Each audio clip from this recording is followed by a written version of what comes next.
2024년 12월 16일 오늘 하나님의 말씀은 요한계시록 17장 1절에서 6절의 말씀입니다. 또 일곱 대접을 가진 일곱 천사 중 하나가 와서 내게 말하여 이르되 이리로 오라. 많은 물 위에 앉은 큰 음녀가 받을 심판을 내게 보이리라. 땅의 임금들도 그와 더불어 음행하였고 땅에 사는 자들도 그 음행의 포도주에 취하였다 하고 곧 성령으로 나를 데리고 광야로 가니라. 내가 보니 여자가 붉은빛 짐승을 탔는데 그 짐승의 몸에 하나님을 모독하는 이름들이 가득하고 일곱 머리와 열 뿔이 있으며 그 여자는 자줏빛과 붉은빛 옷을 입고 금과 보석과 진주로 꾸미고 손에 금잔을 가졌는데 가증한 물건과 그의 음행에 더러운 것들이 가득하더라. 그의 이마에 이름이 기록되었으니 비밀이라. 큰 바벨론이라. 땅의 음녀들과 가증한 것들의 어미라 하였더라. 또 내가 보매 이 여자가 성도들의 피와 예수의 증인들의 피에 취한지라. 내가 그 여자를 보고 놀랍게 여기고 크게 놀랍게 여기니. 오늘은 온 세상을 유혹한 음녀 바벨론이 받을 심판이라는 제목으로 하나님의 말씀 나누겠습니다. 오늘 본문의 내용을 요약하면 이렇습니다.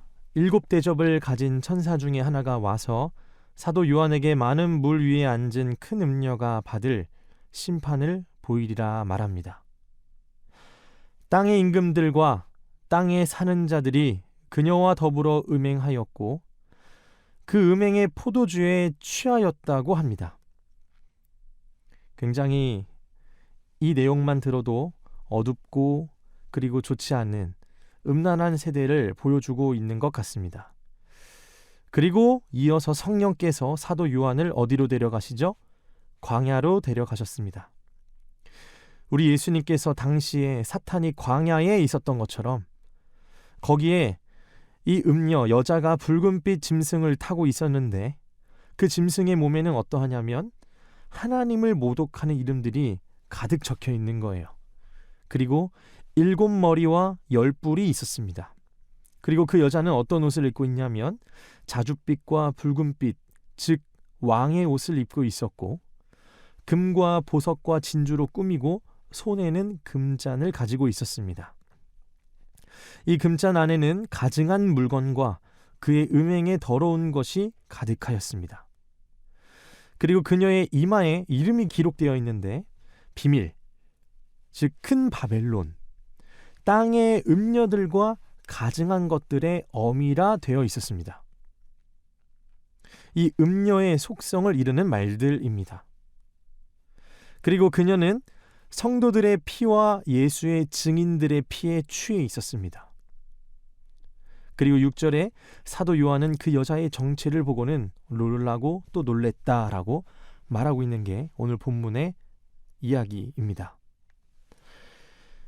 여러분, 오늘 내용을 요약하면 음료로 상징되는 이 바벨론이 심판을 받을 것임을 기록하고 있는 내용이 오늘 본문의 내용입니다. 우리가 먼저 기억해야 할 내용이 하나 있는데요. 바벨론은 우리가 많이 들어봤던 내용이죠. 구약성서에서. 이 구약에 나오는 고대 근동 3대 제국 중에 하나인 국가의 이름입니다. 그게 바벨론. 그러나 오늘 요한계시록에서는 그 상징적 의미를 따와서 이 바벨론이라는 나라로 대치시켰습니다.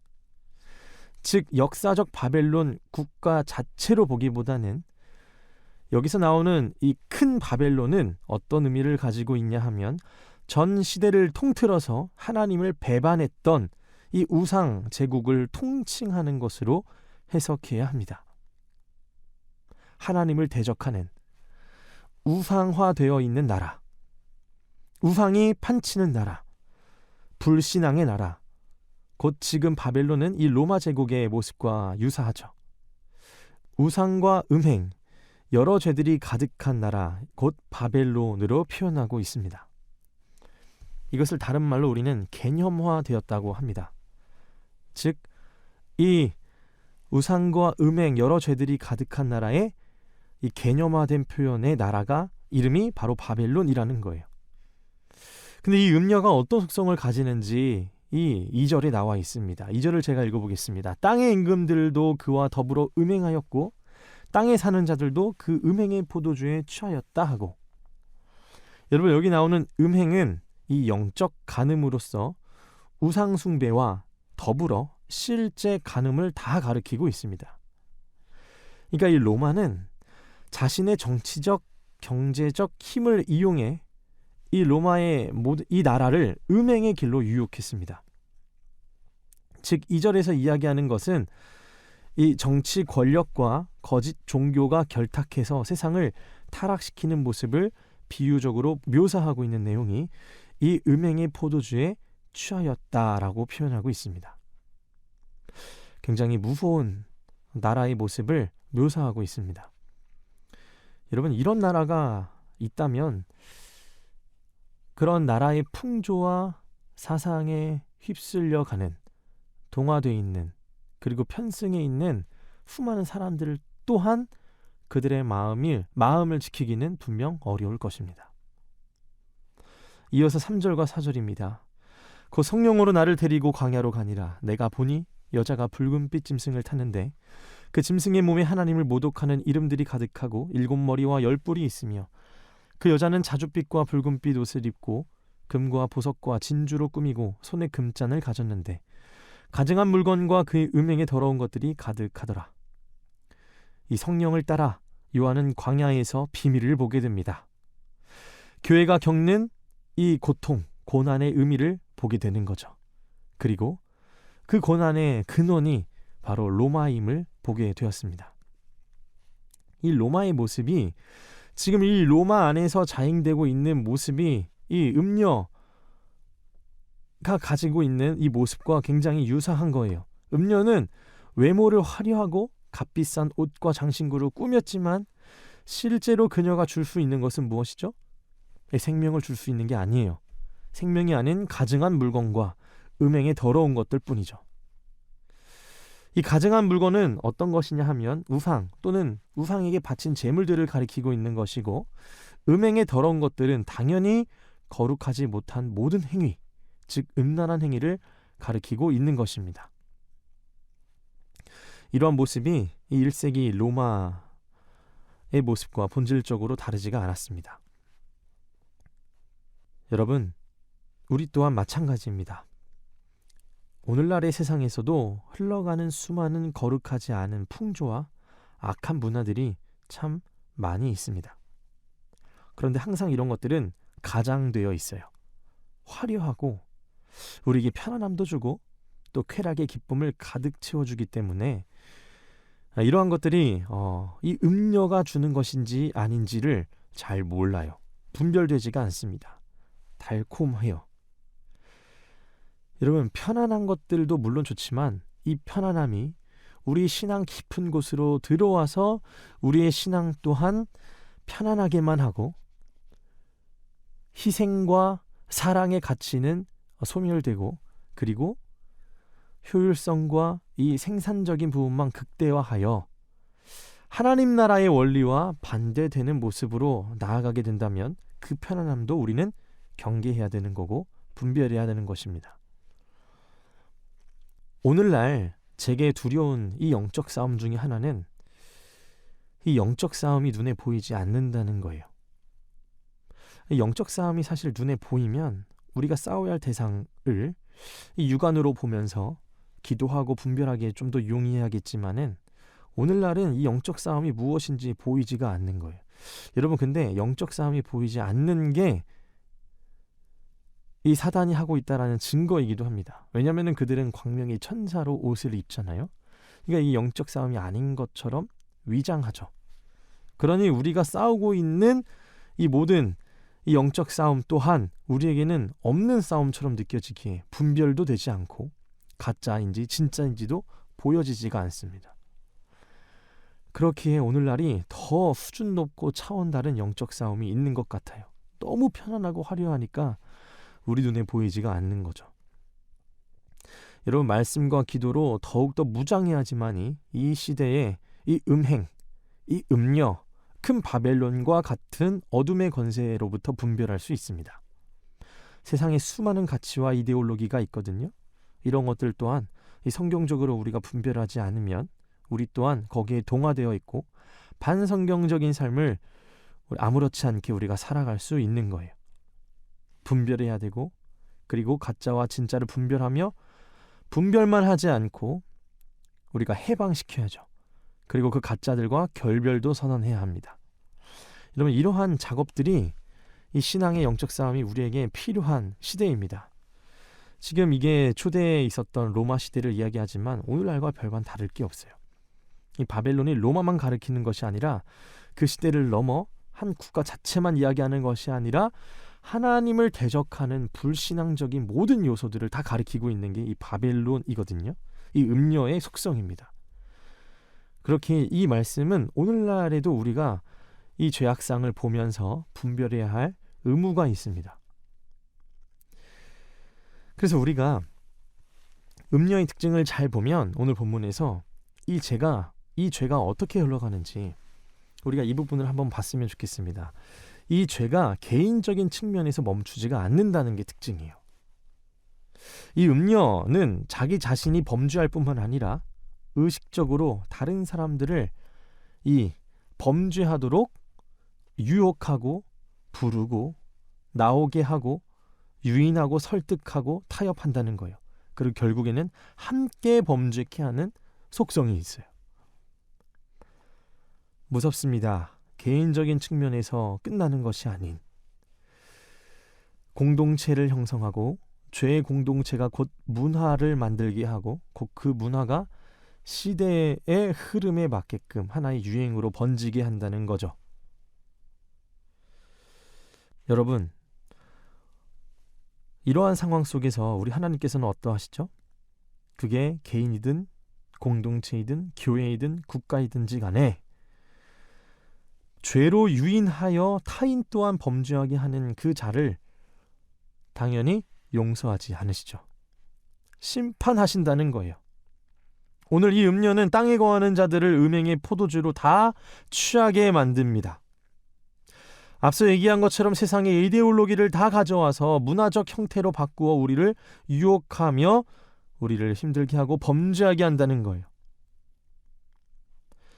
여러분, 우리는 핑계할 수 없습니다. 그게 하나의 유혹이었고 그게 하나의 교회에 있었던 하나의 흘러가는 유행이었다라고 표현해도 여러분, 우리는 변명할 수 없어요. 우리가 분별하지 못한 죄고 기도하지 못한 죄입니다. 결국 오늘 본문에서 나오는 결론적인 내용은 심판을 피하지 못할 것이라고 이야기하고 있습니다. 사랑하는 여러분, 오늘 본문은 온 세상을 유혹하는 이 음녀 바벨론이 받을 심판에 대한 그 내용들을 쭉 이야기하고 있습니다. 7절 이후에도 계속되거든요. 우리가 이 말씀을 통해 더욱 깨어 있어야 함을 고백하게 됩니다. 기도하시고 말씀을 보시면서 하나님, 종말을 살아가고 있는, 물론 종말이 아직 오지 않았지만 저는 그렇게 생각합니다. 예수님이 다시 오실 그날까지 우리는 이미 종말의 시대를 살아가고 있는 거라고 생각해요. 그 징조와 어떠한 성경에서 얘기하는 전쟁 그리고 자연재해 이런 것들이 늘 지속되고 있거든요. 예수님 분명 다시 오실 텐데 어쩌면 종말의 시대를 살아가고 있는 이 시대 가운데 말씀으로 하여금 이 시대를 분별하고 승리해야 함을 더욱더 절실히 느끼는 것 같습니다. 오늘도 부어주신 말씀을 붙들고 하루도 승리하시면서 주님께서 가장 귀하십니다. 예수님이 나의 온전한 왕이시고 특별히 우리 나라의 왕이십니다. 우리를 통치하시고 우리를 선한 길로 인도하여 주시옵소서 라는 고백으로 나아가는 우리 성도님들 되시길 주님의 이름으로 축복합니다. 기도하겠습니다. 하나님 아버지, 감사합니다. 세상이 하나님의 전능하심을 의심하며 불신하며 불신앙으로 빠져가는 이 시대 속에 그 세속적인 사상들이 교회 안으로도 들어오고 있습니다. 이럴수록 하나님, 주님만이 우리의 왕이심을 더욱 굳건히 하게 하시고 우리에게 주신 하나님의 말씀을 붙들고 이 시대를 분별하며 또한 가짜와 진짜를 분별하며 그런 것들로부터 해방하며 하나님의 말씀으로 승리하는 우리 모두가 되게 하여 주시옵소서. 주님께 모든 것 의지하오며 예수님의 이름으로 기도드리옵나이다. 아멘.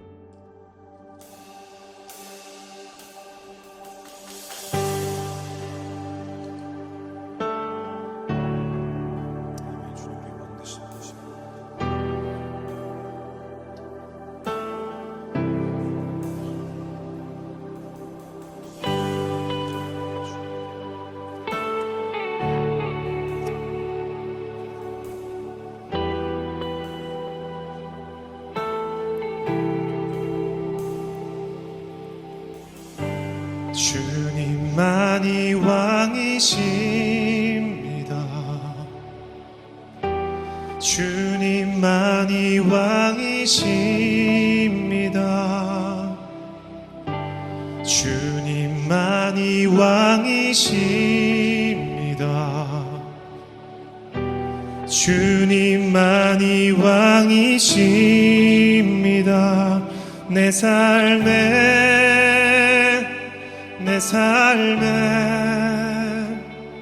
내 삶에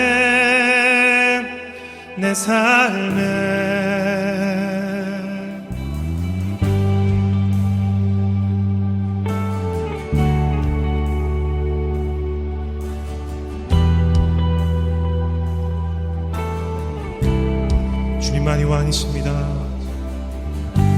주님만이 왕이십니다. 주님만이 왕이십니다.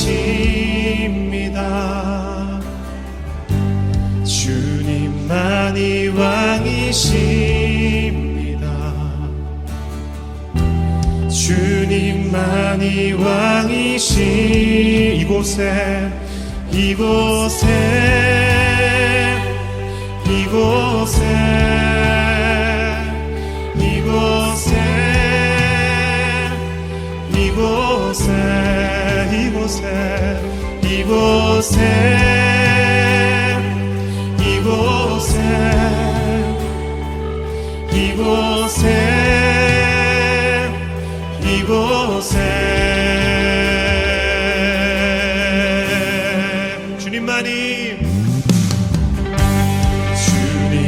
주님만이 왕이십니다.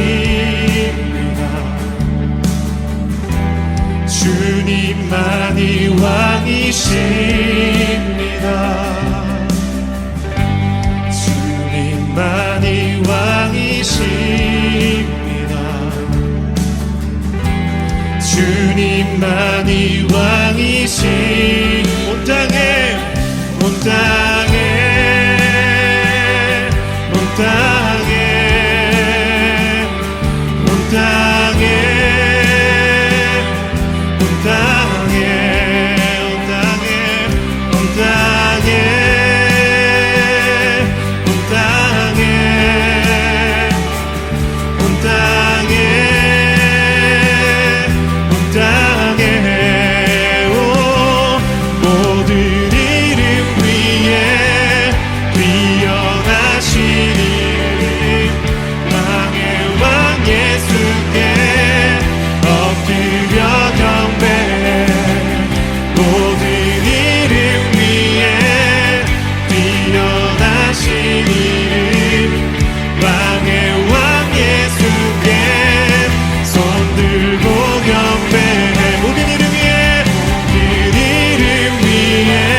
경배합니다. 경배